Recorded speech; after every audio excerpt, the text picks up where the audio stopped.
Well, hello again, everybody. It's time for episode 283 of the 3 Point Podcast, presented by the Memorial Healthcare Wellness Center. Check out memorialhealthcare.org for everything they offer. Sign up for the October 21st Go Green, Go Blue Run Walk 5K. It's, Michigan State. Wear your colors. And one team had a good day yesterday, one team not so good. We'll talk about that a little later. Also want to thank our local partners, AZee Branding Solutions, Jacobs Insurance Agency, Kori Shook and Associates Real Estate Services, Nelson House Funeral Homes, Rivals Taphouse and Grille, and Success Group Mortgage and Servicing. We're looking forward to talking to our special guest, Corunna High School football coach Steve Herrick, and we'll get that interview underway in just a bit. But for those of you watching on YouTube, I got my Detroit Tiger white, got the nice, where is it, over on this side, the thick D that I like better than the thin. Yep. But in my catch-up, guys, I had a great day on Thursday. As you know, I wanted to go down and see Miggy play one final time. I put in my credential request, got it approved, and then all of a sudden I see one of you sent me a text or something that said, guess what? Miggy's not playing Thursday. He's playing all the other games. And I go, oh, dear Lord. Yeah. So into scramble mode, trying to see if I want to go Saturday and Sunday. I didn't really want to go Saturday because of all the college football. So I said, okay, I'll put a request in for Sunday, just in case. Well, we decided spur of the moment to go down Thursday. Fortunately, we got a chance to see Miggy bat a couple times. He had a walk and a long fly out.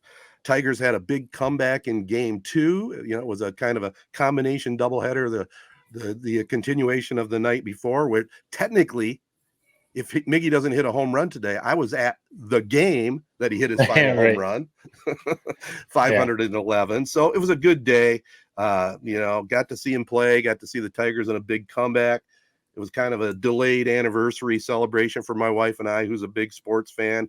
We had dinner at Tomato Brothers in Howell, one of our favorite restaurants, and then watched the Lions take on Green Bay. So all in all, things went pretty well. That's my catch-up. Heck of a Thursday for sure. And later in the podcast, we'll talk a little more about that Lions win and a little more about the Tigers too. But it really has been cool to see all the love that he's getting down in Detroit. And extra cool that you got to be there and see him get a couple more at bats, because he was supposed to sit out Thursday, but because of the rain delay and everything, you got to see a couple at bats. It will be cool to see today's game, we're recording on Sunday, his final game.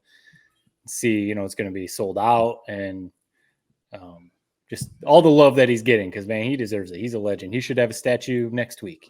So it'll be cool to see. Do you agree with that, Ted, that he's statue worthy? Without a doubt. You know how I always like to talk about Mount Rushmore and all that. He's a Detroit Tiger, Mount Rushmore, without a doubt. You got Ty Cobb, you got Kaline, you got Cabrera. Who's that fourth one? I'm not quite sure. You got a lot of candidates, but those three, 100%. Yeah, and I mean, honest, go ahead. I was just we retweeted. I saw Alan Trammell. I didn't see. I think it was at a game this weekend. Alan Trammell, did a speech for him. Yep. And he quoted Al Kaline, Mr. Tiger, who said that Miguel Cabrera is the best right-handed hitter he's ever seen in Detroit. So if Al Kaline is saying that, go ahead and give him a statue. Yeah, they had his kind of. So, what did you guys make of this? I've gone back and forth on this, actually. So originally yesterday, I found out they were doing the big kind of celebration on Saturday. His final game is today, Sunday. And I hated it. I'm like, why in God's green earth would they be doing this before his actual last game? Especially when, from what we're hearing, Ted, like you said, it's like today, Sunday, we're recording Sunday morning, is a true sellout. But then from what I heard is basically they said they want his final game to kind of stand on his own, have him go through his usual routine, have him just have a normal final day. What did you guys make of that? Do you like that? I've heard of teams doing that before too, for that reason, because you don't want to mess up his final game. You want to have it be as normal as possible. Let him go through BP, go through his warm-ups. But I've heard people say the other side of it is you might want to do that in case of weather, or in case of some sort of delay, or in case of something like that where the game gets postponed, canceled, something like that. So then you lose out on all that celebration you were going to do. I've heard people say that too. You want to avoid any of those situations, but Yeah, I get that, but I guess I lean on Jared's side here. I think today would have been the day. What the hell? Make it a massive celebration. Hey, it doesn't have to be a normal day for him. The only thing, Yeah. and we've talked about it off the air, Jared, I don't know if you have any intel on it, but he's got to play first base, doesn't he? Don't they have to throw him out in the field today? I've heard a rumor that he might. I don't know. Nothing is confirmed. People listening to this pod will know whether that happened or not. I don't know. I go back and forth on whether that's appropriate or not. It almost seems like you're putting him in a really, really tough spot. I mean, Ted, every day you're telling me and you're telling us, how hard baseball is and how great of a fielder Spencer Torkelson is. So, I mean, if it's first base and it really requires that much to be great at it, I just throwing him out there after 3 or 4 years where he hasn't done it. I think it seems almost evil in a way, but we'll see. I don't know. It would be very Miggy if he goes and does it, says F it, and he's great at it. So I don't know. I think it could be, and yeah, you said it. By the time this podcast drops, we'll know. It reminds me of the All-Star game, Cal Ripken's last All-Star game. Thinking the same thing. Yep, where he was at, he had moved over to third base, and Alex Rodriguez told him, no, get over to shortstop because Cal Ripken, he's a shortstop. It'd be really cool if Spencer Torkelson understood the moment. He's a professional athlete. I am not. So this is me sitting behind a mic saying this. But say Hinch doesn't start Miggy at first base. If Torkelson goes out there and points to me and says, no, get your butt out here. You're playing first base.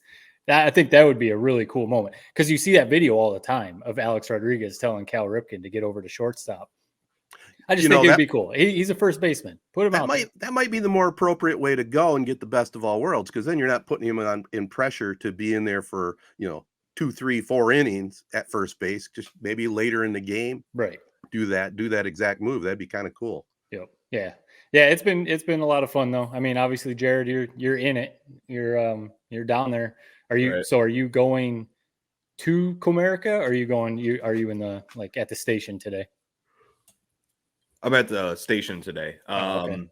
Yeah, kind of just in case, break in case of emergency type thing. If so it shouldn't be it's not too rough on me. I mean, we have kind of our best people obviously down there at the park and been working this whole series. So I'm kind of waiting in the wings, making sure nothing sets on fire.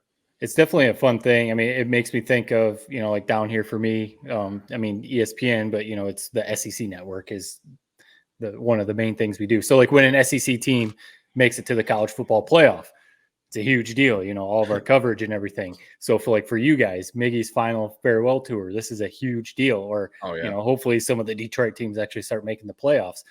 For Ted, following Corunna, who might be making a deep run, that. Those are the things, if there was no Miggy farewell tour and the Tigers aren't making the playoffs, it'd be a little slow at Bally Sports right now. Or, if no SEC teams make the college football playoff, it'd kind of be like, well, we're kind of done with programming for a little bit. Yep. So, it's always cool to think about that stuff. Yeah, like Jared likes to say, all decks on hand today, though, right? Lunch pail day, as they say. I'm surprised you didn't have more complaints about the actual game experience. I saw you did your usual complaint about the OPS instead of batting average, but I guess that's normal. You do that every game you go to. So well, go ahead. But I want to ask you guys' opinion on that. When did that change? Why? I don't get it. You can still have the OPS on the scoreboard, but why belittling the batting average nowadays? Yeah, and putting it a notch lower. I've seen people. I think it's been a few years. I mean, I don't know the exact date they made the change, but maybe when analytics became such a much bigger part of the game, people started valuing OPS more than batting average. I'm with you, Ted. I'm a little. Maybe I don't know if it's an old school thing. I don't know if it's that, but it's batting average. Everyone talks about that's part of the Triple Crown. Crown. It's batting average. I mean. Put the batting average up there, OPS, if you want to look it up or if you want to put a note down there, all right. But Well, look at it this way. Here's how I see it. If a guy has a good batting average, if he's a 300 hitter and has a few home runs and a few RBIs, he's going to have a good OPS, isn't he? Right. Yep. I mean, that's what OPS is. For anyone who doesn't know, OPS is on-base percentage plus slugging. Right. So, I mean, that's what if you have a good batting average and you have all the other good stats, your OPS is going to be good.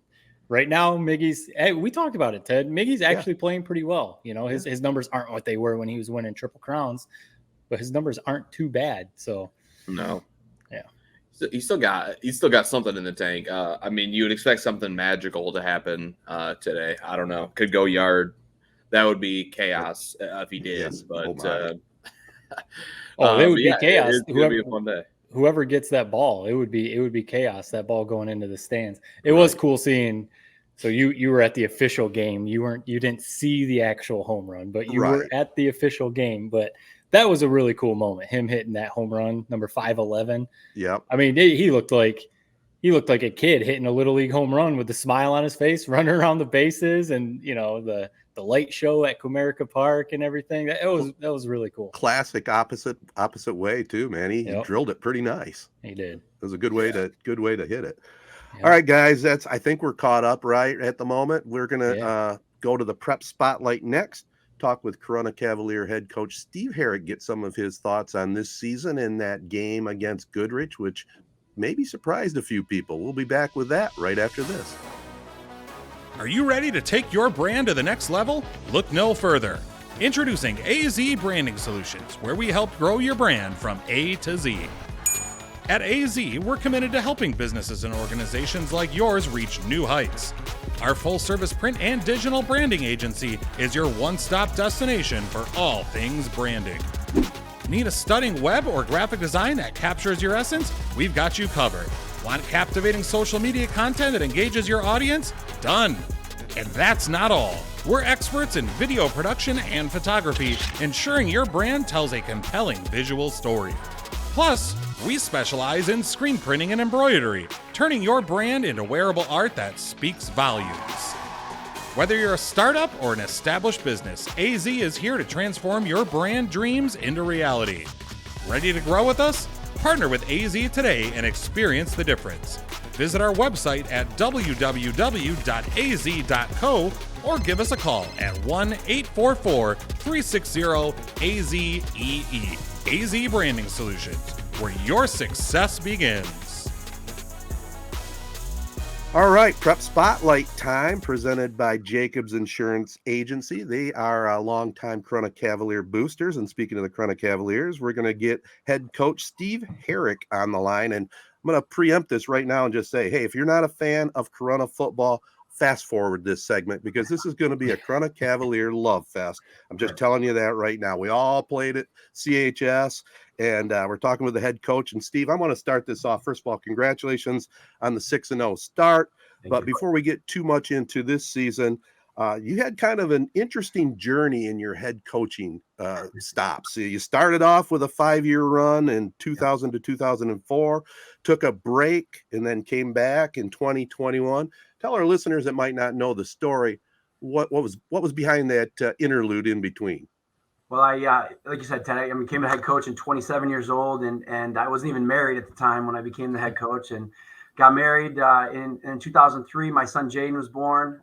Spent a whole year from 2003 into 2004, probably about at least 4 to 6 months of that time period. We were in the hospital over at Sparrow. Jaden was born premature, and my wife jokes that that's where it's true, but that's where he learned how to walk. He actually took his first steps in Sparrow's children's care unit.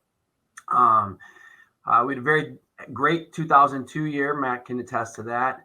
And then the next year was a challenge. We had new coaching staff, all new coaching staff at the varsity level other than myself, and a lot of new starters. And we went 2-7. So it was a great year. My son was born, but professionally as a coach, it wasn't a great year for our team. And I was with all the challenges of being a family person, I was ready to be done. But thankfully, my wife said, no, one more year. Just do one more year, and then you can be a dad and take care of what we need to take care of. So we ended up going 6-4.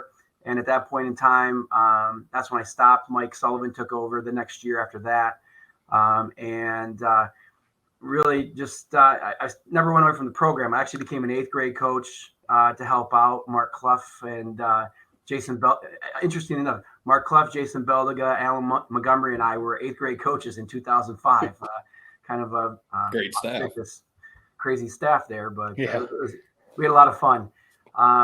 Then Chris Curtis took over as head coach in 2010, asked me to coach with him, and I did. And then Kyle Kyle Robinson took over in 2015. And, that was a fun time. Jared was obviously a part of that. Right. I wasn't sure I was going to coach actually that year or not. Then Buck Heine and Scott Moeller came to me and they said, you know what, we want to coach one more time, and we want to coach with Kyle, but we're only going to coach if you do it. So I was like, all right, you guys have done so much for me. Right. And obviously I'm all in as a Corunna person, and I wanted to make sure that Jared and all of his teammates and all those guys had the best opportunity. So I made sure that Buck and Skip were coaching. Unfortunately, I had to put up with me as an assistant coach to get the other two. And then when Kyle stepped down in 2020, then the job was open. And other than the fact that John, your brother and Jared's dad brought back Phil and East to be a part of the interview committee, everything else was pretty smooth sailing. Other than that, we had a good time with that. Well, and just to kind of finish it off full circle, you came back just in time to coach your son. Correct. That was obviously a huge thing. Jaden being the reason why I stopped coaching, and then being the reason why I came back to coaching, along with obviously, I've never been anywhere else but Corunna, nor would I want to be anywhere else but Corunna. So. Yeah. Perfect timing too, to come back, not only to coach your son, but some good classes coming through Corunna. Topped off with this year. This is on the heels of you guys beat Goodrich 35-7 a couple nights ago. Goodrich, I'm sure they're going to drop previously #1 team in D4. Right. And you guys had this game. You had to have this game circled on your calendars after last year's. It was basically a mirror image. They kind of put it to you guys last year and made a statement, and you guys did the exact same thing this year. I'm curious, we were talking before we started recording, the buzz around town, and, the players on the team have to be so excited about that win. How do you kind of keep the guys grounded and, yes, live in the moment? This was an awesome win for Corunna and for them, but you got some bigger goals. You've got some things that you can really achieve that maybe Corunna has never had. You might be able to put something up there next to the 83 basketball state championship. How do you kind of let the guys say, hey, enjoy this, but we've got some bigger goals ahead?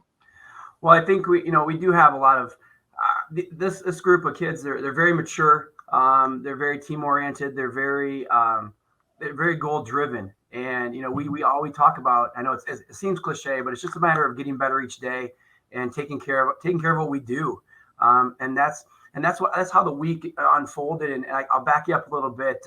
Brendan Savage asked me from MLive on Friday night. He said, have you guys talked about or thought about last year's game? And I said, well, only for 364 of the last 365 days. And, he tried we did a preview thing with MLive back in end of July, beginning of August. And he tried to, get the kids to say something. He tried to get Tarek and Wyatt to make a Goodrich prediction, and Jaden, and they're too smart to fall for that, But then he looked at me and said, what about you, coach? And I said, we know what day Goodrich is. We'll get to that day eventually, and we knew it, and it was never off our mind. All of you guys that have been a part of football know that as coaches, we kind of do stuff underhanded, where we're, for each week of practice, even though we would have been playing Fowlerville or we were playing Pinckney or somebody else, we were working on Goodrich stuff that the kids just didn't know it was Goodrich stuff that we were working on. Right. And so we were focused on doing that. But as far as overall, these guys, we talk about it. Maybe down the road in a few weeks, I'll tell you some of the other things. I want to make sure that, we keep everybody grounded. But there are other things that we talk about and do as a program that focuses on our larger goals. Yeah. They're just smart. It's one of the reasons, everybody talks about the 5 away games to start the season. And I said, we couldn't have a better team as far as senior leadership and experience and of course, talent helps a ton. Right. Yeah. But to weather a 5-game on the road situation like we did. And that's why, we're successful. We have great coaching staff. I mentioned, some of the guys that we brought back, but, Jason Beldega, Buck Heine are helping on Sunday nights and on Friday nights in the press box with our defensive staff. And then offensively, Sal Osiello and Zach Sawyer and Jeff Sawyer and Paul Brieger, is working with offensive line. So we have just like, back in 2002 and 2015 and 16, the kids are great and talented, like both of your classes were. But it's very important to have the knowledge behind it, to utilize the talents that you guys have. We all know, well, most of us know Dick Moffitt very well. And Moff used to say, Stevie, you can't, I don't know if it's appropriate on this podcast, I'll say it anyway. He says, Stevie, you can't make cow shit into a steak, but you can make steak into cow shit, and we're trying to make sure we keep the players, being able to utilize their talents the best we can. Yeah. Well, obviously, Wyatt played great on Friday night. He's played great every single game this year. But one thing that I thought was funny and interesting was when he went down injury, you had Caden Cowdrey come in for a few plays, and he was coming in slinging, had a big-time touchdown throw, almost J.J. McCarthy-esque. What was going through your guys' head on the sideline calling those plays when you had your backup quarterback come in? You're like, whatever, we're just going to still kind of rate it out. Yeah, you guys have all had teammates, that no matter what position it is, that you look at them and they have a tremendous amount of confidence in themselves, even though they haven't gotten the opportunity to do it. And I think that's one of Caden's biggest attributes is he's confident without being cocky. So, when in practice, he's out there. He has no problem when he gets his reps, showing that, he's able to throw the football. So it was, and he and Bryce are in the same class, so they've grown up their entire life. So it was like second nature to him. He wasn't throwing to Tarek, although obviously that would have been okay too.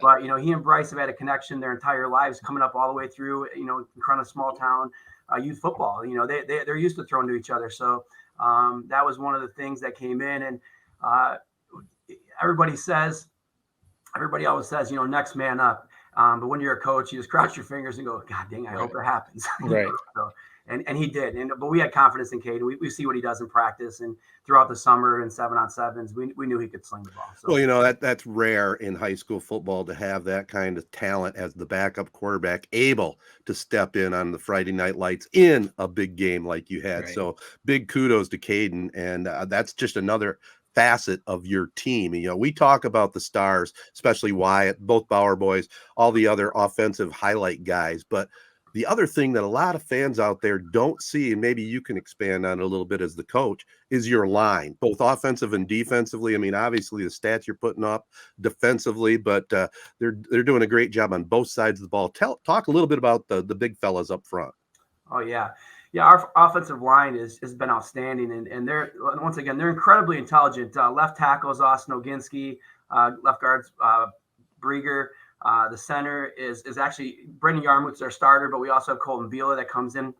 Alan Merva is a right guard, and then Evan Cody's our right tackle. And I'll tell you, they're so smart, and I worked with them. Of course, they got better once I stopped working with them, and Paul Brieger came in. But they're so smart, and I love being down there with them because each week they have to make different line calls, and so depending on the defense they're seeing, and they create these names themselves. I mean, when they make the calls up, and they know what they mean, and they're funny because a lot of them are BS calls, and they just have a good time with it. But they're very I don't say they're hard on each other, but they definitely hold each other accountable. And if somebody misses a block or doesn't make a call or doesn't shift, they let each other know about that. But the nice part about it is, besides being big and smart, is they have great feet. And in this day and age, the way that high school football and football in general is played, offensive linemen not only have to be able to pass block, but they got to be able to move. I mean, a lot of people can call it GT or tag or whatever you want to call it, but you're pulling guards and tackles and centers, and everybody's moving these days. There's no veer block down and try to hold your gap anymore as much. Right. So you got to be able to move. You got to be able to communicate. You got to be able to pick things up. And, teams like, Brandon did it a lot. Like Fenton, actually the last 3 games, and Goodrich, they blitz a lot, and they try to cover it up, and you got to make sure you know where people are coming from. And that's where we spend most of the practice. And there's a lot of, I'll say it as nice as I can, inappropriate language on Tuesday when we're putting in blitz pickups and those kind of things, because they're getting mad at each other and they're seeing it for the first time live. But when we get to Friday night, they do a great job, and they really Wyatt appreciates having them, and they appreciate a quarterback that if they do miss something is able to get out of the way. Yeah. Then they don't look so bad about it, so he is able to do that. But and then defensively, same basic guys. I mean, we roll a lot of guys offensively and defensively the same. Offensively, they stay the same on the line the whole time, and then defensively, we're rotating 6, 7 guys, 8 guys in that defensive line to make sure they stay fresh. So they just do a great job up front. So defensive line, we add a couple of other guys. Caden Mittens added to those 5 I told you, and then Charlie Doyle goes in, and Gavin Sidak. So those 5 guys plus 3 other guys. So we're rotating 8, 9 guys up front, and it's really tough. And that's the big thing that I think that the coaches after the games are done, they talk about. Said we knew that Jaden Eddington and Bauer boys and those guys, we knew they were going to be tough to do stuff with, but they didn't realize how good our offensive and defensive lines were. And Ted, you've been down the field. I mean, that they they just don't move very far. They're pretty immovable both directions, and it causes some really big headaches for those guys. Yeah, one of the games I was watching last night. Oh no, it was the Michigan game. They were talking about how the offensive line, you don't see the side of their numbers. That's straightforward, and that's exactly what they do. Yeah, for sure. You saw the touchdown that JJ McCarthy ran for. I don't know if you guys saw the clip. You could the mics on the field picked up right after he scored. He said, "Thank you so much, guys," to his offensive line. That's so cool. And I mean, Jared, I know you've talked about it before, that just how dominant your offensive line was when you played, and how it kind of made things easy for you. Just slinging the rock back there. We talked about it before we started recording. How we all love Corunna football, of course, and how Corunna is a football town. I wanted to rattle off some numbers that we all might find interesting. So 1996. I didn't go back to Ted's days or even your dad's. That's okay. That's okay. Okay. I went back basically to mid 90s. 1996, the legendary 96 team that we all remember. I remember as a kid going to Atwood Stadium and watching that game against Lumen Christi. That was so cool. Right. 96, the 9-game regular season. Offense scored 180 points. Defense gave up 115. 2002, my team that you were the head coach of, last 9-0 team that you guys might change this year actually for Corunna. We scored 240 points. That's a big increase, for Corunna football. Only gave up 92. Pretty dominant defense. 2004 that you mentioned, I have a bunch of friends that played on that team. You were the head coach of that. 245 points on offense, 151 given up on defense. Jump all the way up to Jared's team, and this tells you how much football has changed. 372 points on offense in a 9-game regular season. You guys gave up 137 on defense. But you guys this year are on pace in your 9-game regular season to score 394 points on offense and only give up 56 points in the 9-game regular season. Those are just insane numbers, because you just think about, traditional. You were talking about how high school football has changed in general, but even just specifically at Corunna, kind of a traditional ground and pound smash mouth program. Can you just talk about even, my 20 years ago for me, we were a little different for Corunna, throwing the ball a little more. And then you fast forward to Jared's team breaking every record. And then your guys' team this year is going to have every record shattered, probably. Just how the game has changed, even from strength and conditioning to preparation to just even the game in general, how things have changed. Yeah. You've seen it all. I mean, you've been around Corunna forever. Well, it feels like it that way. I'll back up to Ted's time, and I think and probably up until the time, even when I was playing in the 80s and late 80s, the best players you always started. I mean, obviously you want your offensive line to be good, but the best player, generally speaking, wasn't always the quarterback. It was the tailback, or a main running back, and then as we proceeded and got into the 90s, your quarterback had to be a multifaceted, multi-talented player.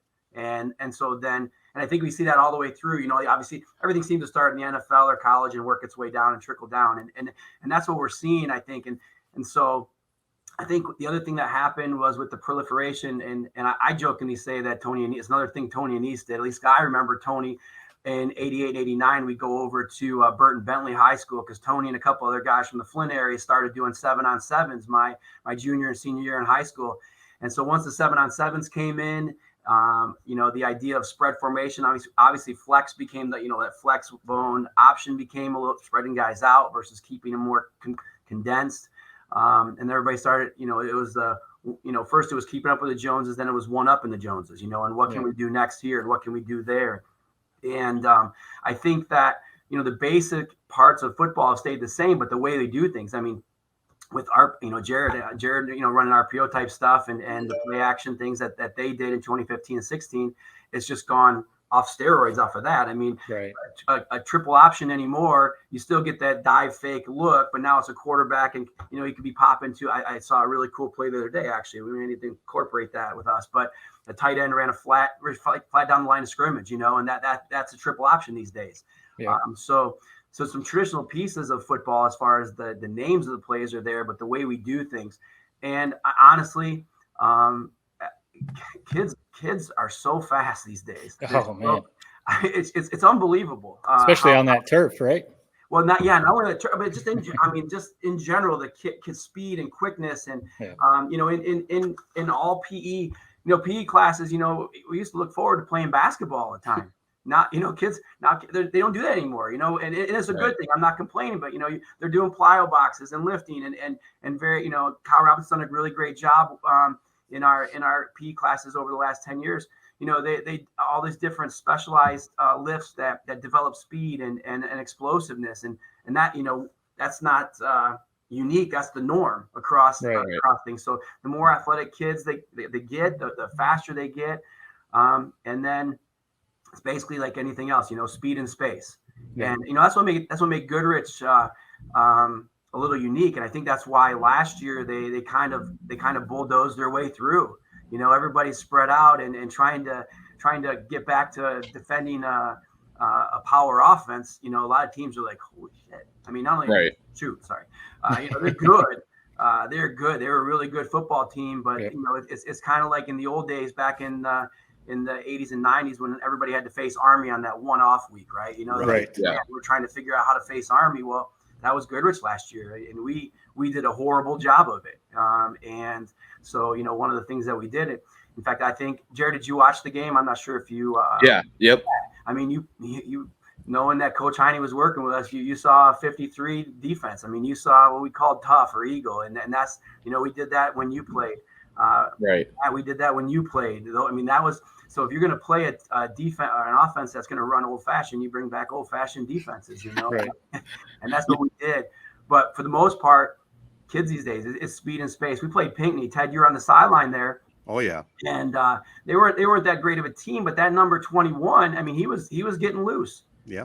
And one, I mean, I don't think one guy can win a game for you. But one guy can definitely give you a heck of a lot of headaches these days on the route concepts and the way they do things and the RPO actions and things like that you have to really figure out where those guys are.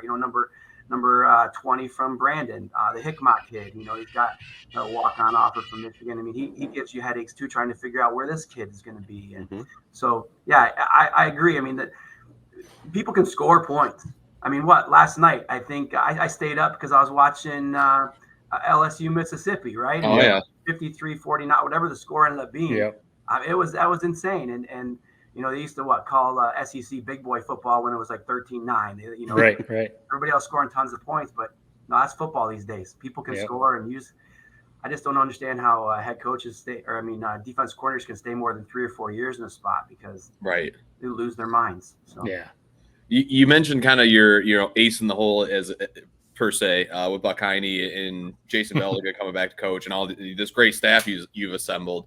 Has any of this surprised you this year? Because me on the outside looking in, when I was kind of, I'm not the smartest guy in the world, but I was analyzing your team.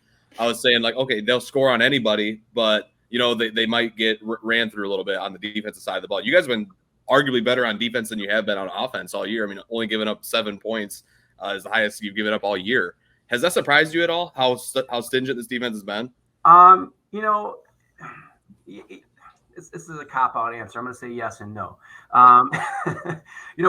Last year, Rob Milton's done a great job as our defensive coordinator. He did a good job last year, and he's really grown over the summer. We in the winter, and we brought Buck and Jason in to compliment him, help him out. Kind of give him some ideas for Goodrich and a couple other games here and there. But he's worked really well with our kids. Last year we struggled a little bit. He brought in a new coverage system, which is really, really unique for Corunna, not for some other places, especially big, which is that match zone concepts where used to run zone, and I'm going to swear here for a second, but Jared heard this before. We always said when we were in zone, we cover ass, not grass, and that was the old fashioned way to do it. You get a DB sitting in their zone and they're hanging out, and we don't play that. I mean, basically, like everybody, big colleges and high schools and good colleges and high schools play is, you're playing a match zone where you're reading number 2 receiver, reading number 1. And even though the corner's outside, he may actually jump a number 2 receiver running vertical into kind of a tweener area between the middle third and outside third, and the free safety may come down and pick up the short thing. And what that does is it allows those guys up front. We confuse that quarterback for that half second, and then the big guys up front get to him. So Rob brought that in, and he's done a really good job with that. Some of the things that obviously Buck and Jason have been able to bring to the table defensively. So I knew if we put some great minds together with the talent we had potential. Now, did I think we'd be doing as well as we are, Jared? No, that'd be a lie. And I'm surprised at how few points we've given up. I thought we'd be good, but we are definitely a little better than I thought we would be. And that's obviously a great thing. Our linebacker play has been great. Jay Nettington and Dane Zeman. I think one of the reasons why I'm surprised a little bit was because Dane Zeman was a little unknown. Xavier Anderson played linebacker for us at the Will, did a really great job for 2 years. And Colin Thompson graduated. He had been a 3-year starter for us. So we had some question marks there at the linebacker core. We knew Jaden was obviously going to be a fantastic player. But Dane Zeman had injured his knee as a freshman, last year's sophomore year before the season started, had knee surgery and didn't even play as a 10th grader. And he's come in and just been outstanding as our will linebacker. Parker Isham had played corner, actually was a starting corner on our district championship team in 2001.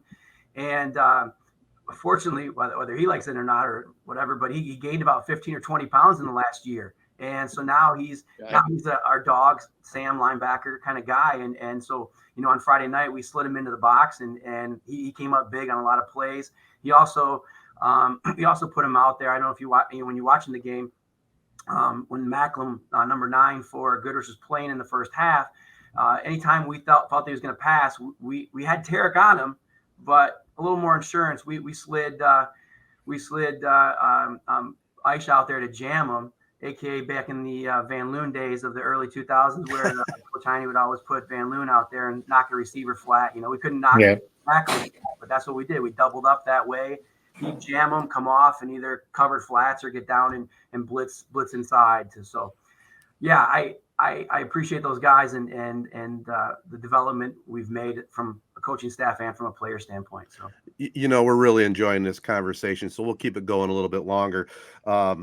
You talked about Isham and some of the other seniors, and I want to just go back. You talk about you're on the board of the youth football, and when we saw these kids, obviously the ones that stood out right at the very beginning were the Bauer twins, but that whole senior class, very talented, and you don't always have the opportunity when you see them as 3rd and 4th graders. They look like they have all the potential in the world. You think they're going to be great, but you just never know how they're going to develop. A lot of that has to do with mom and dad, has to do with the teachers, has to do with coaches. But to see that group come all the way up and living up to their potential right now, that has to be extremely gratifying. Talk about some of your star players. I mean, we know why it all starts with Wyatt Bauer, the quarterback, putting up first team all-state numbers without a doubt. I mean, 80% on the year. I mean, just looking at where he's at right now, 35 touchdown passes in the last 2 years, 2 interceptions. He's 57 out of 72 this year, 16 touchdowns, 1 pick came the other night. Start with him and talk a little bit about your seniors that get a lot of the pub, but well-deserved. I mean, it's got to almost be like when he throws an incomplete pass, it's almost got to be like, what happened? Well, I mean, that's just crazy. And he did throw his first interception on Friday night, and that was one of those ones. And Jared, you've been there, that you got that window, and you think you have it, and it was more of it wasn't a decision standpoint, it was more of a technique standpoint. He kind of was falling away, and in order to make the throw that he made, he needed to be more on that front foot, kind of driving it home, and so when he got off with that one, he's just like, that was on me. I don't know what I was thinking there, but. I will talk with Wyatt in a second, but if I want to go back and talk about Herrick first, because something happened a few weeks ago that I think shows you, one, the impact that athletes have, two, the character of our team. I was as assistant principal, I'm able to see video sometimes of things that happen. I got sent a video. There was an incident in the high school. 2 8th graders were kind of getting into it in the hallway, kind of breaking into a fight, and Herrick and a couple other kids were walking by, and it was for everybody, and obviously you guys all know the high school, it was right by the elevator area there, and you can actually see on camera, he walks by, and all of a sudden it catches his attention. He turns around, he walks right over to the 2 boys that are fighting, pokes both of them and says, let's go, and literally breaks the fight up and takes the 2 of them down to the office and sits them down. And the 2 kids, they never even argued. They're like, okay, I guess we got to go. So it's that kind of character, that kind of leadership, and the impact that you can have. And we tell our kids that, but some people don't always believe that. But it's really a big deal when your athletes and your football team and your players are good people with high character, and they do the right thing. So that was probably one of the more gratifying things I've ever seen. Definitely off the football field. Wyatt, I was able to go over to the Kiwanis Club of Flint. He was honored as the September Athlete of the Month over there for the Flint Kiwanis, and he's a tremendous person. I mean, he's amazingly calm. He just has a maturity about him that's just very impressive, and that's why he doesn't get rattled. It seems like he's so, and I think for sure that's why he throws so few interceptions. Right. It just make the play, take your time. He has a good line, but that throw to his brother, for the touchdown on Friday night. He had Macklem all spun around. He had rolled to his left, and yes, he is able to throw a 60-yard rope across the field, right, basically against his body. The ability is good too, right? Obviously, right. So. But he just has. That was actually the second most impressive throw. The most impressive throw was when Macklem did go out of the game with that broken rib, and the very next play they put a different corner in, and I looked at our offense coordinator. I said, we're going to go after this kid, right? He said, oh yeah, it's already called. And if you go back and look at the film, I think it's close to 55 or 60 yards. Because he would have released it somewhere inside the 25-yard line. I'm pretty sure Herrick caught it on the 35 or somewhere around there. The ball was in the air, so he can rip it. I mean, and it was a pretty impressive throw. And but by the way, Matt, I ought to tell you is that every time I see corners come in and we take advantage, it always takes me back to Owasso. It's one of my favorite. Jared, you'd appreciate this one. So in 2002, we're beating Owasso. We're throwing the deep 12 to 10 comeback routes, and Matt's just having a field day with Owasso's corner. And Kyle, they're almost. I think Kyle and Matt were laughing at it so much because we just kept doing it. Yeah. And because I'm a Nolan Ryan guy. If you can't hit your fastball, throw for 27 outs and go home, right? Yeah. So we just kept going after this kid and going after this kid and going after this kid. And so then Owasso changes the corner. And then I pull these guys aside, and the conversation, let's have some real fun now. Now run it as a deep out and up, and because all they've done is tell this kid, don't get beat on the out, and Matt walks into the end zone with a touchdown 30 seconds later. So great play. It's just a matter of having good players who can execute, and Kyle and Matt, obviously Herrick and Wyatt. There's lots of guys, and you had lots of guys, Jerry, that you could throw to, so it worked out really well. Yeah, and part of that, I appreciate you bringing that story up. Sometimes I don't think Jared believes me when I try and tell him my old glory day stories, but well, he definitely doesn't believe mine. I know that. Well, that's I can't even vouch for yours, so I don't. No, it's statistically proven those were not glory days. Going 0-9 is not glory days. That's why when I brought up the point differentials, that's why I didn't go back to Ted's days. I didn't want to talk about that. But yeah, we've been talking about youth football a little bit, and again, I brought up some of my friends that were on that 2004 team. Some of them are very involved because their kids are now starting to come up in youth football, and they're involved in the youth football program. And I love talking to them about it because they talk about the youth football like they're talking about Michigan football, and they talk about, oh man, this class coming through second, third grade, they're going to be nice in about 10 years, and stuff like that. That wasn't as big of a thing back when I played. I mean, we had my dad actually started the kicks team back, when I was in 6th grade. But, the overall youth football program wasn't really a thing back in my day. And really, it's funny, it's 20 years ago. It wasn't that long ago. Can you just talk about maybe like how big that is for the program and how important it is to establishing a program and having success, year in and year out? Obviously, talent's going to go up and down a little bit. But, I mean, when you've got kids that have been playing tackle football together since they were in 2nd, 3rd grade, right, and now 10 years later, they're on the varsity level. That's such a big thing for program success. It is. And our youth football program does a great job. Todd Holmes is in charge of that right now as the president. We have a lot of other people that really work behind the scenes with youth football. I think that, it's just a matter of teaching them the game the right way. And that's the most important part for me to be involved.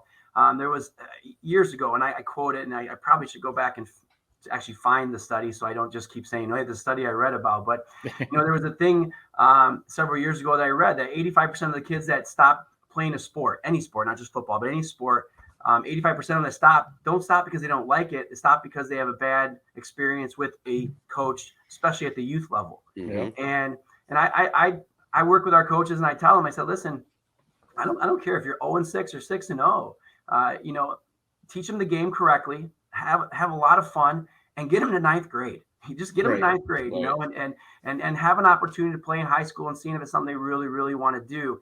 And to that end, one of the things that we created back in 2015 that we had never had before was a flag football program. Yeah. And we used the NFL jerseys and the flags, and we worked with that. And in 2015, actually when Jared was still in high school, we had 22 kids. Right now we have about, I think 88 or 91 kids playing flag football in kindergarten through 4th grade. Wow. And that's led to big numbers for our maintained old numbers we used to have. Because obviously sports in general, post-COVID stuff, numbers are shrinking. But in our 3rd and 4th, we have 2 3rd and 4th grade teams that have over 20 some players on them. Yeah. We have a 5th grade team that has almost 27, 28 players. We have a 6th grade team with 25 players, and you're talking about, and the 6th grade team especially. Now they're 0-3 right now, and my son, my youngest son's on that team, and it's at times it's hard to watch because they don't always do things correctly. Dustin Bauer is actually coaching them. He's frustrated at times, but there's 25 boys on this team, and this class. And I'm bringing this up only to kind of show you what I appreciate is the excitement about football in Corunna. This class is an anomaly. It's the smallest class in K through 12, and we're shrinking too. But they only have 98 kids in this class, and that's about 30 or 40 less than the average class has. Right. But think about that. They have 98 kids, only about 49 boys, but 25 of them are playing football. Good. I mean, you go to Grand Blanc, and if you get 50% of a class playing football, you got 700 kids for right. And so. Obviously I'm exaggerating, but that's the thing we're trying to do, and just have them enjoy the heck out of the game and learn the game. And just we've taken a lot of things that were silly in football. We don't used to go to youth football practice when I first started doing this, and they'd be running sprints for the first 15 minutes. I'm like, what are you doing? You want to run sprints? Fine. Do it on kickoff. Teach them kickoff and kick return. Teach them a pursuit drill, how to get to the ball.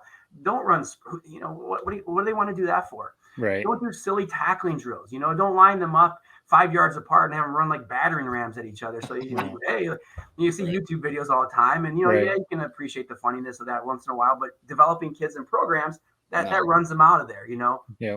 Plus, we have so many other things like tackle wheels and different bags, and heck, even at the high school level, I can honestly tell you, we only put pads on Tuesdays. You know, Mondays we're in helmets and shorts, and we only go shells on Wednesday, and on Thursday we do what we've always done, you know, jerseys and shorts and helmets, and that's what we do. And you know, we've gotten a lot smarter in some areas, and sometimes it doesn't always trickle down to these youth coaches who are good people. And I'm not talking about ours. I'm talking about, you see them on videos that they have a perception of what their playing time was, and it's kind of skewed a little bit. You know, they might remember one drill one time and they extrapolate that to, we got to do this every day. No, you don't. The Oklahoma drill that you see every coach wanting to do with fifth graders, their helmets are bigger than their whole body, and you're like, why are you doing the Oklahoma drill with these kids? 100%. And the reason and the thing I bring up about the sprints is this. I always said this because I did coach youth football when Jaden was going through, and the thing that always cracked me up was I said, listen, why are you running sprints? And they said, well, we want to get them in shape. I said, well, when the game's over next week, okay? Game's over next week. Watch what the kids do after the game and what you do after the game. And I think decide who should be running the sprints, the kids or you, because you're tired and they're going to play more football in the backyard. Right. I think they're in shape. So they're fine. Trying to make them do good things with youth football, and I think that's increased the numbers. It's you know, I'm a part of it. So please, I mean, understand we have great people in Corunna. I just trying to do my part to keep the excitement going and keep the kids involved. But our youth football board and our youth football coaches, you know, like the guys you mentioned that you played with, from Timmy Caswell and all those guys that are doing great things, Dustin and those guys, I appreciate the heck out of them, because they're more essential to the growth and the extended success of Corunna football than I am. But they're really important people, and I appreciate the heck out of them. So I've got one more quick one. We're keeping you for a while, but this is fun, Coach. Kind of along those same lines. I love whether we have Clint Galvis on or John Webb from Durand, or we had Matt Walter on from Chesaning, who actually we're probably going to talk about them in a minute. Chesaning's making a little noise this year too. I love asking them about the community support, and we're talking about Corunna a lot, obviously, but looking at pictures and some of the videos that I saw Friday night at the Goodrich game, I mean, it reminded me back to some of the playoff games that we hosted, you know, in my senior year, where it was standing room only. It looked like what Comerica Park is going to look like today in Miggy's final game. I mean, stands packed, people lining the fence, all that. Like, how cool is that? I mean, for you, but I mean, I just remember as a player, when you come out and see that just gives you that extra juice. How cool is it to see, you know, that community support and everything? They're buying in, obviously. Well, it was great. I mean, it was kind of like that in a way. I mean, I was kind of surprised when Chris Dinas told me that they were going to open the gates at 5:30 because everybody was standing in the parking lots, you know, and they wanted to get people out of the parking lots. They were getting hit by cars, and that, you know, reminded me of back then. And so we actually walk over at 5:30 from the high school. And so when, you know, it's pretty cool for the guys to walk up and already see, you know, 100 plus or more people already in the stands when all they're doing is walking out the stretch and listening to music and do their pregame stuff. So it is very cool.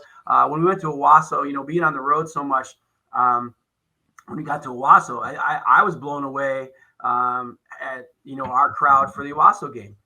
You know, you guys saw it obviously from the press box. Yeah. I couldn't go anywhere. I mean, in Owasso, of course, you know, they're right on top of you. You can't. Right. People like, do you block them out? I do, but except when they're 6 feet away, you know, you can't miss them, you know, and they're being positive. Of course, the referees got on me that, you know, anytime I complain, they're like, Coach, you got to stop because you're riling your fans up. I said, well, I don't think it's me that's riling the fans up. You might have something to do with it too here. You might take half the credit, but no, our fans have been great. Our people are great. They're just excited and enjoying our team and our time that we're having right now and working together. And I just really, really appreciate them. And before we go, I do want to tell you, Matt Walter is doing a tremendous job. I've had a lot of fun. Most people don't know this, but when he got the job 2 years ago, you know, I reached out to him and John Webb too 2 years ago. And actually the last couple of years, John and Matt and I, we've been doing things in the summer, you know, and so we've worked together. We've done some camps. We've done some team stuff with 7-on-7. And so I knew that both last year when Durand did their thing, they had a lot of seniors, but I knew that John was doing the right stuff because I'd watched him work with his kids. And I knew that, and again, this summer, watching Matt put his things together, I said, you know, you guys got a really good shot. The kids were bought in from Chesaning. They were working hard. They weren't necessarily the biggest, but they were really scrappy. So it's Matt's doing a great job. I text him after the big win against New Lothrop, and he texted me this week and said, "Hey, nice job, coach. You're doing a good job. Keep it up." And so, he's a good guy, and I think he's a really good fit for Chesaning, and I think he's doing things the right way. So I really appreciate that. And it looks like John's turning things around a little bit. He had a young team at Durand, but they're 3-3 now. 3-3. So they're catching some wind here and getting some experience under them. So great guys. Wish the program's the best. Like, obviously, we don't play them anymore. They're traditional rivals that we'll probably never play again, unfortunately. Yeah. But that's just the way things go. But I appreciate our community. I appreciate you guys. It's always good talking. We could sit around and talk about Corunna football all day. You never lost for words. Yeah. Well, Steve, just make sure you get us a link or whatever to get one of those Corunna's a football town shirts. We got to get those. Yeah, let me put that on poster right now. I'll make sure. Right. That is cool. Hey, we really appreciate the time. The best of luck down the road. I'm sure we'll catch up with you sometime around playoff time. But Clio this week, next game up, and then we'll be following you the rest of the way. Great job over there, Corunna. This has been a real fun conversation. Yeah, for me too, guys. Hey, thanks a lot. Have a good day. See you, Steve. Appreciate it, Coach. Thank you, Coach. All right, we have a little bit more on the Prep Spotlight right after this. Jacobs Insurance Agency has served Shiawassee County and the surrounding areas since 1977. Just like 3 Point Podcast, we've had 3 generations: Gary Jacobs Sr., Gary Jacobs II, Brian Jacobs, and myself, Noah Jacobs, serving our community with offices in Waterford and Owasso on M21, just west of Home Depot. Stop in or go online to jacobsinsurance.com to get a quote or get your questions answered by our team. Jacobs Insurance is a proud supporter of our local schools and the proud sponsor of the Prep Spotlight. Insure everything, local, independent, and trusted. It's our family working together to protect yours. That's the Jacobs way. All right, guys, it's great talking with Coach Herrick. I mean, you never know where these coaches' conversations are going to go, but that one was a little bit near and dear to our heart, as we're all three Cavaliers. I mean, that was a lot of fun with Steve. And I'm going to just start right off with just a quick little recap of the game on Friday night. 35-7 over Goodrich. Corunna just stomped on them. Running clock now all 6 games. Cavaliers 517 yards to 159. I mean, Kori came in with a couple of clutch passes to Bryce Eddington. Eddington had a highlight reel after catch, run down the sideline with 3 different jukes. I mean, that was one of the plays of the year. He had a huge game, 7 catches, 170 yards, and a couple of scores on top of that, an interception. And again, you heard the stats on Wyatt Bauer. I mean, it's just, this team is so impressive, and I don't want to get too giddy because how we always get with the Lions in Michigan. There's always that little hesitation, but man, they have it all. Right now they keep it rolling. I mean, they have all the tangibles, man. It's funny you mentioned that because the Lions connection, because I didn't say it last week, but I actually had it written down in my notes that, and this is something that's gone back to, whether it was Matt's time as a football team, my time, my brother's time, especially whatever, is I always kind of felt like Corunna was almost like a Notre Dame in a way, where it's like every time there was that big game, it's like you're finally getting yourself up for it. Fans are getting up for it, and it's like we would just lay a dud. It felt like that almost all the way through my career as well, especially through my brothers, I remember. And so to see them go out there, biggest game of the year, everyone in the state's watching this game, probably biggest game in the state, honestly, on Friday. Yeah. And to come and put on a show like they did, I mean, it's hard not to make you proud as Corunna alums. I mean, it's just not something I'm used to. It's not something any of us are used to. I mean, how many times have you had these big matchups kind of built up and you get there and it ends up turning into a dud? Yeah. Yeah. I mean, I had friends texting me, because they were seeing either updates on Facebook, updates on, Twitter, whatever they were seeing. Friends texted me like, man, Corunna's for real, huh? And, stuff like that. And it's like, yeah, Ted, you guys were saying it on the broadcast, to move on in the playoffs. Yeah. You have an electric quarterback, and that takes you so far, but you do have to have some balance. I think that's one thing, and it's not taking a shot at Goodrich, but they excel obviously at running the ball, but Corunna got ahead and they put them in a position where they had to throw the ball to catch up. And that is not Goodrich's strength. No. And, that could come back to bite them down the road. Corunna right now is as balanced as you can be as a high school football offense. I mean, the passing numbers you mentioned from Wyatt, but then he might break every rushing record also at Corunna. And then obviously Jada, their actual running back is really good also. So the balance they have, and then we talked about it. Their defense is finally starting to get some love too. They got it all. I mean, it's all right there. Hopefully the guys can stay grounded, and like we've said before, 8 weeks. Basically October, November. Right. Stay focused for these 8 weeks because this is stuff you're going to remember for the rest of your life. And by the way, we joked about it a little bit, and I am semi-retired, but I wasn't going to step away from this Corunna Cavalier football program in any stretch. But I will tell you guys, with no hesitation, I am enjoying a little bit different of a role in these broadcasts of Corunna games, where I can just commentate, give some perspective from my, many, many years of watching football. I feel so comfortable that, you never know what's going to happen when you bring in somebody else to take over play-by-play from a guy that's been doing it, frankly, for 40 years. But I got to say right here, Casey Smith has stepped right in, and it just amazes me how good he is so early. He's got a big career in front of him, even as a part-time gig, doing local games on the radio. I'm just really proud of him, and I think he's doing a great job. I know that's true, that you mean that when you say that, because you never said that about me when I was calling games. So. No, that never happened. So that's true. No, it's right. I listened to your guys' call for the first time this year when I was working. It's Miggy weekend, as we've been talking about all podcasts, so it's been kind of all hands on deck. But yeah, I was loving it, man. I mean, the 3-man booth, you guys weave it well. It's almost kind of like you're a second play-by-play guy. Yeah. Like, it's kind of, I love the little back and forth you guys have. It's pretty awesome. It's almost like 2 play-by-plays calling the game. You guys spent about 20 minutes discussing the origins of the Martian nickname, which I appreciated. But what can you tell us about being actually there at the field? I mean, you've seen more current football than anybody. Yeah. Best environment you've seen maybe ever, or where does it rank? Without a doubt, for a regular season game, it's right there. I mean, I always go back to that first Corunna Owasso game. It was so highly anticipated. Generations all in our area in Corunna Owasso always said, why don't they play? Why don't they play? And then, the word was, well, of course, Owasso had everything to lose. Corunna had everything to gain, because it was such a big difference in enrollments. And that's kind of changed nowadays. That very first Corunna Owasso football game at the Nick was unbelievable. And this was right there with it. I mean, I think I said it in the setup of the game, going in, before that kickoff, it had a regional final feel to it, with fans lined up all along the side, the stands jam-packed on both sides. I mean, it was incredible. And I think I posted it on my Twitter site. Josh Pickler did a little hype video, about a minute and a half. He works for the Grille, and put a great little thing together with a drone and showing the fans. It was really neat. But it was a great atmosphere, Jared.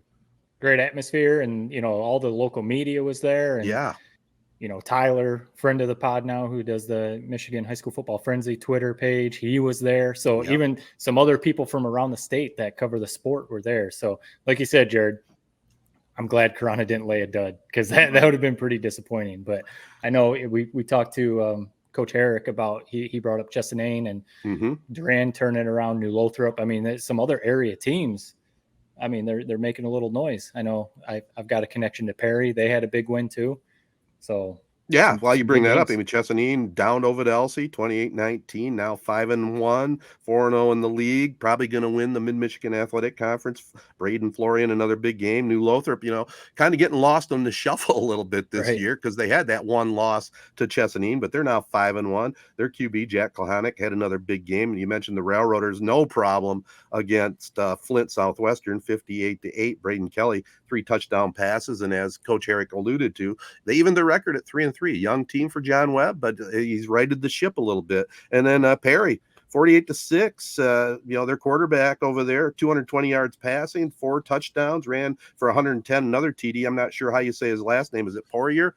But Austin Poirier, big game for the Ramblers. So some good football in our area, fellas. Yep. Heading towards three games to go, right? Heading right towards the playoffs. That's right. It's going down the stretch for sure.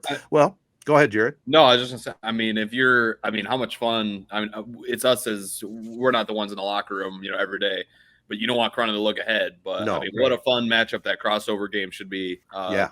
on Saturday. Ted, I hope you get the chance to call it, because I mean, what a great accomplishment that would be for Corunna to win, a crossover game like that, basically win the entire whole of the conference against a lot bigger schools. It'd be really, really cool. Well, like coaches always say, one game ahead. Corunna's got to get by Clio. On paper, we all think that should happen. And then Fenton they beat Linden the other night, so it'd be a Corunna-Fenton matchup, which would be really good. But nice thing about that, it's at Corunna. I'll say and how about that, a Saturday home game at Corunna? Is that ever happened? Regular season, it probably maybe because of weather or something, but the one thing that disappointed me a little bit, though, it's going to be a Saturday night game, not a Saturday afternoon game. Yeah, Saturday afternoon would have been cool. Yeah, it'll still be cool. I hate that. I don't like it either. That kind of ruins it. I hope they change it, because that is same exact time as Michigan State too. But that's true. Another topic. Who makes up this stuff, man? Sometimes it's like we need you in every goddamn meeting, Ted, to speak some goddamn sense into some people, because what is going on? Yeah, like I lay out my whole football schedule, right? Just come see me, folks. I can tell you, don't schedule it at night. Schedule it in the afternoon. Yeah. Well, wait, real quick. That's the 14th, right? 14th. Yeah. Well, if you're saying Michigan State when they play each other, that's on the 21st. Oh, it is. Oh, then I'm off. Well, then I'm just crazy. Never mind. But I will say the point. But still, point stands. Yeah. No, thanks for the correction, though. I didn't want to look that stupid. Yeah. Well, because you had me starting to think, I was like, is that game already in a couple weeks? But no, Saturday afternoon would be cool. Yeah. But I mentioned to Coach Herrick, my friends that are involved in the youth program, when we talked about that game possibly being Saturday afternoon. It's funny. When you become a dad and you start thinking about all this stuff, they were like, oh, that'd be awesome, to have a Saturday afternoon game, but that interferes with our youth football program. Oh. So there may be something with that too. Yeah. You would hope it's a good crowd at that game.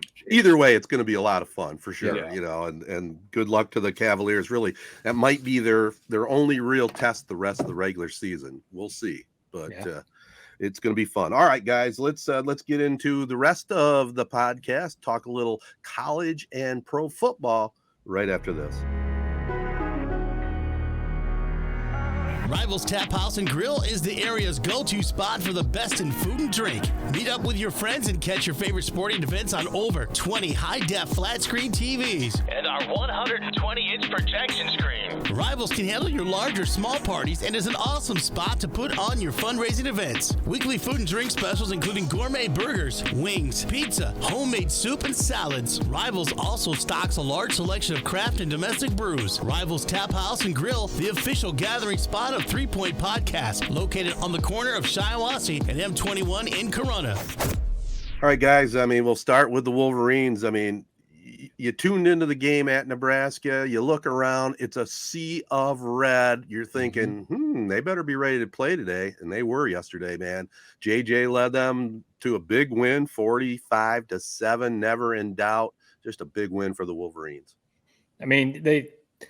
There was a type of game with that atmosphere, like you said, at Nebraska, but like I was talking to a friend at work before the game, and he was like, what do you think about today's game? And I was like, I just hope they put it away early. In an atmosphere like Nebraska, we remember last year's game or a couple years ago, you can't play around with Nebraska, even if they are a little down, because, that environment could kind of catch you off guard a little bit. And they did. They put the game away early. Nebraska's offense is obviously very limited. Their quarterback play is just not good at all.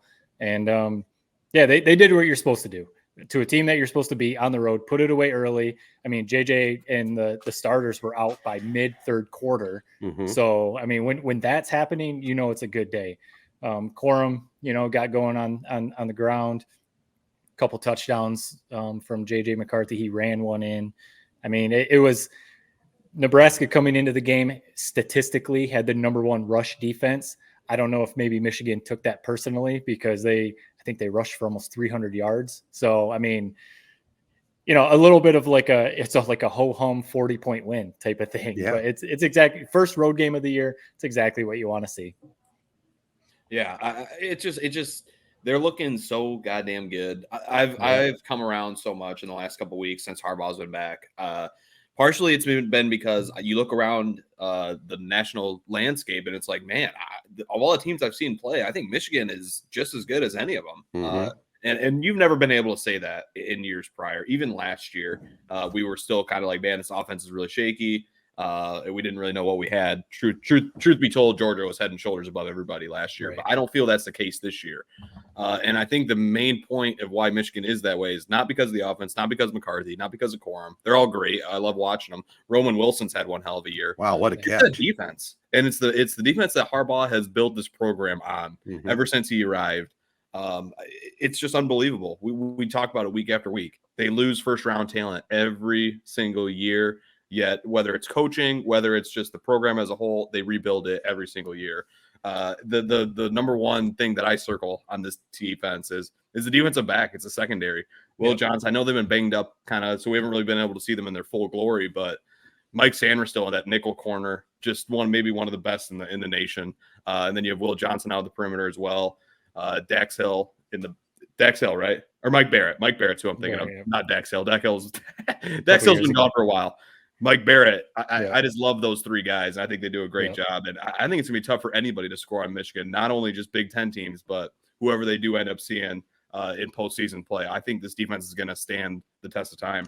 Yeah, it's one of the best defenses I've ever seen. And, and even offensively, they're playing loose. I mean, really loose. I mean, so loose, JJ's making out with his girlfriend on the sidelines for crying out loud. But, yeah. Do you have a problem with that? Huh? Did you have a problem with that? No, not at all. I think that's a salute.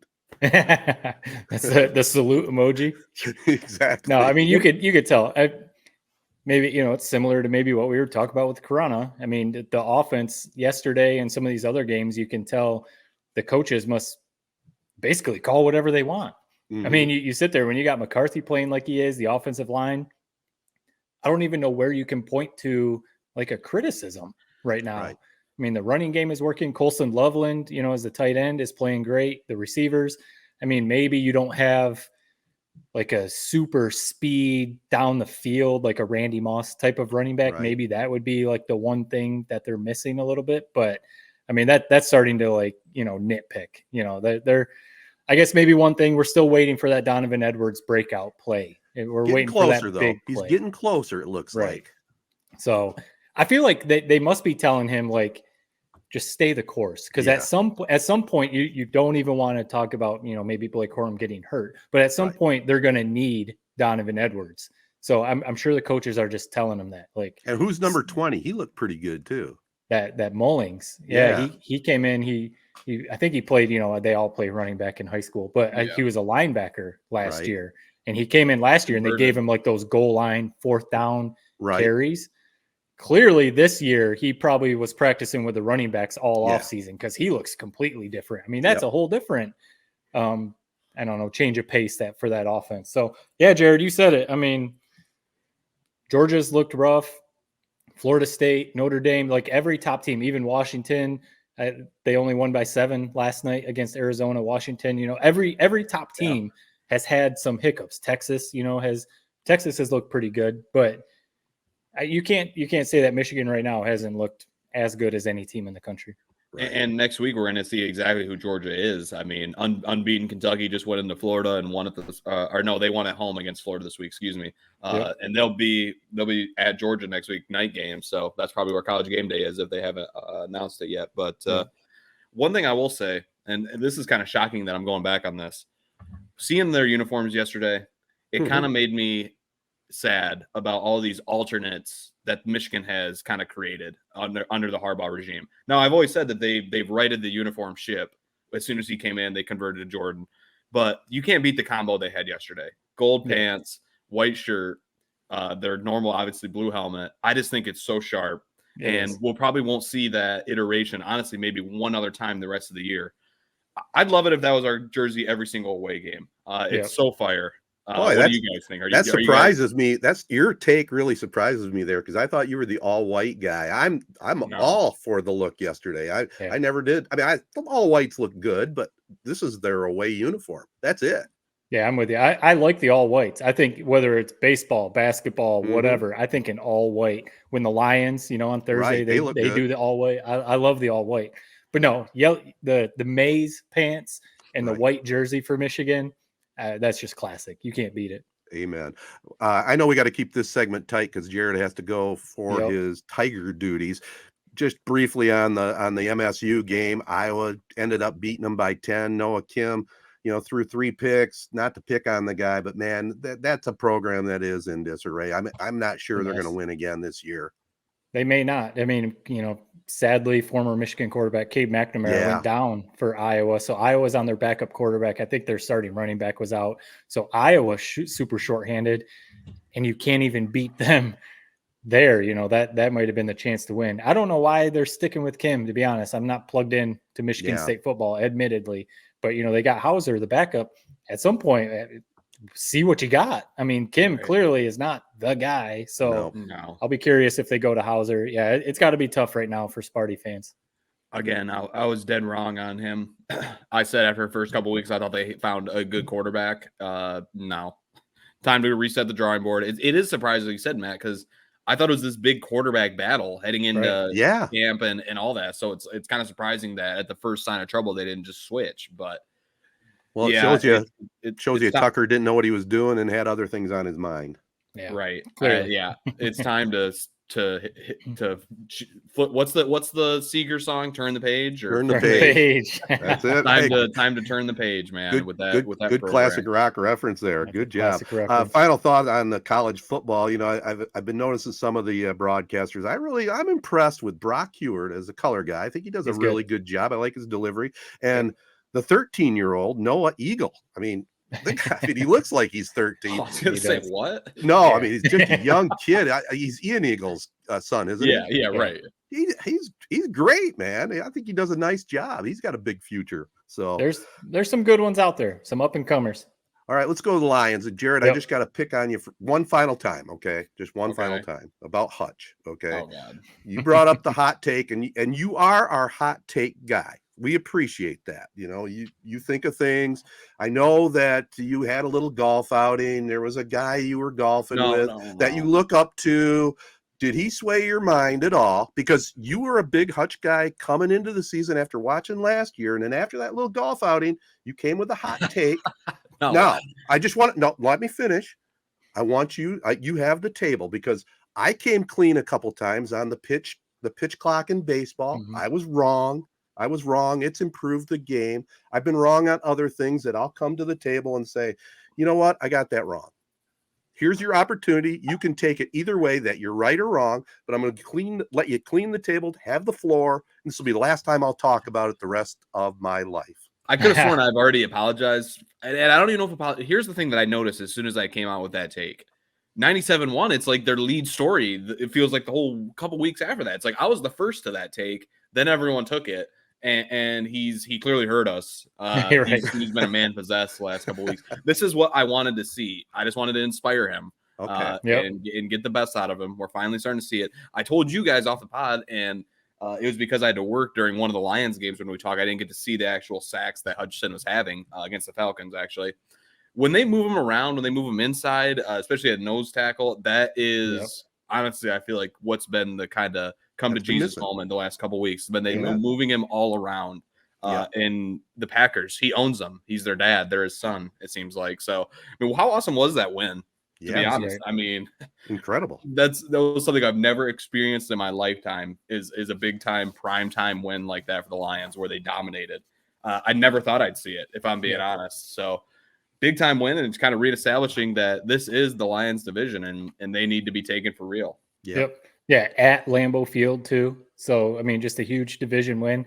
And it was dominating. I mean, every phase of the game, if you want to talk like football talk, all three phases, offense, special teams, defense, obviously. That defense is flying around. I mean, we talk about the offense a lot with Jared Goff. He's playing really well. You talk about our Jared apologizing about Hutch. I think you also need to apologize about David Montgomery, who probably won. I never came out too negatively to him, did I? Or did I? At this point, they all blend together, man. When he got banged up, you were saying like Jamal Williams never got hurt. Why did we let Jamal Williams go? And now Jamal Williams is on the injured list or whatever. But anyway, no. St. Brown obviously is a stud. I love St. Brown. Laporta, Brad Holmes again, working his magic, drafting Laporta. Jared Goff is playing great. I mean, again, kind of like what we were saying about Michigan. I'm not really sure where you can criticize the Lions right now, honestly. No.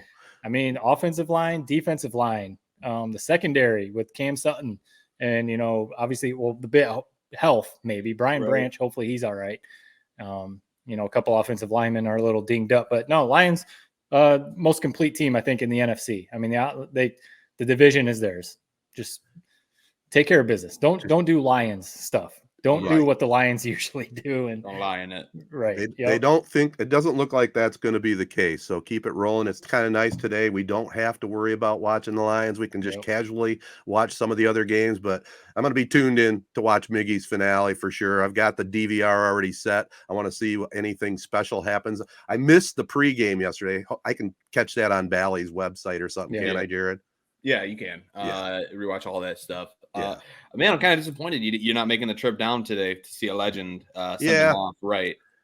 Yeah, I'm gonna watch it. If I wouldn't have went Thursday, I would have went down. But there is something about being at Comerica Park with a packed house. I mean, I will miss that aspect of it. It's going to be electric, as you like to say, and it's a great way to send him off.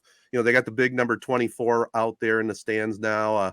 Mickey Stanley has his number retired forever. And but yeah, it's a great send off for Miggy. And like we said, let's hope that he does something special today. That's for sure. But well-deserved honor, first ballot Hall of Famer. I mean, just great player.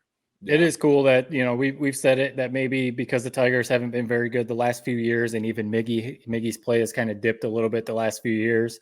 Maybe he's not getting the send off nationally or whatever that you would hope for, but it's cool to see that this weekend, or at least the last week or two, he is, whether even just locally with Bally Sports or, in Detroit, giving him his love, because I mean, we mentioned it earlier. Al Kaline said it. Other Tigers legends have said it. He's maybe one of the top 2 or 3 right-handed hitters ever, at least of this generation, so to be lucky enough to watch him with the Tigers for so long, winning Triple Crowns, winning MVPs, leading them to the playoffs so many years, it's going to be weird when he's not on the Tigers next year, but it's cool to see him, get all this love. And it's cool to watch him hit that home run and other stuff. He's still like a kid. He has so much fun playing. Well, kudos to the Tigers too, keeping him around. He loves Detroit, and he's going to be still with the organization. And I think it's a brilliant move. I saw the announcement. I was going to bring it up on the podcast that's what they ought to do. So they already jumped me on that one. Yep. He's going to be a special assistant, going to be on the payroll. And what's even more important with Miggy, as he's well loved, it's with the influx of Latin players nowadays. And he's going to be that conduit to help these kids out. And just a great move by the organization. Yeah. It'll be cool to see how today goes. Like we mentioned, I really, really hope they get him in the field so he can tip his cap at first base.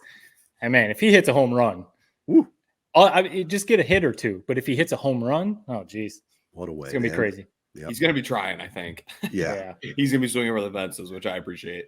Yep. Well, maybe Francona will say, you know what, we're not doing anything. Maybe they'll pull a Denny McClain, Mickey Mantle thing and just groove one for him so he can just crank one out. Yeah. Let's hope. All right, guys, let's let Jared get to work so he can put that product together on Bally Sports. This has been the 3 Point Podcast presented by Memorial Healthcare's Wellness Center. Make sure you sign up for a membership. Get healthy. What a great spot to be, especially with autumn upon us, winter coming up. Get yourself a membership. Get healthy, and don't forget the October 21st Go Green, Go Blue 5K run walk. Yeah, they're right there. It's in my promo, October 21st. I know it's Michigan State Day. Get all details at memorialhealthcare.org. Also, thanks to our local partners, AZee Branding Solutions, Jacobs Insurance Agency, Kori and Associates Real Estate Services, Nelson House Funeral Homes, Rivals Taphouse and Grille, and Success Group Mortgage and Servicing. Anytime you're in any of the businesses you hear here, tell them you listen to 3 Point Podcast. Also, thanks to Corunna head football coach Steve Herrick. Hopefully they can get it done down the rest of the stretch and go deep into the playoffs. Our Z92.5 Castle Game of the Week, not a bad one this Friday night, October 6th, New Lothrop at Ovid Elsie. I'll be over in Corunna covering that one for the podcast, Corunna in Clio. So that'll do it. Peace and love, everybody. Be kind. Thanks for listening.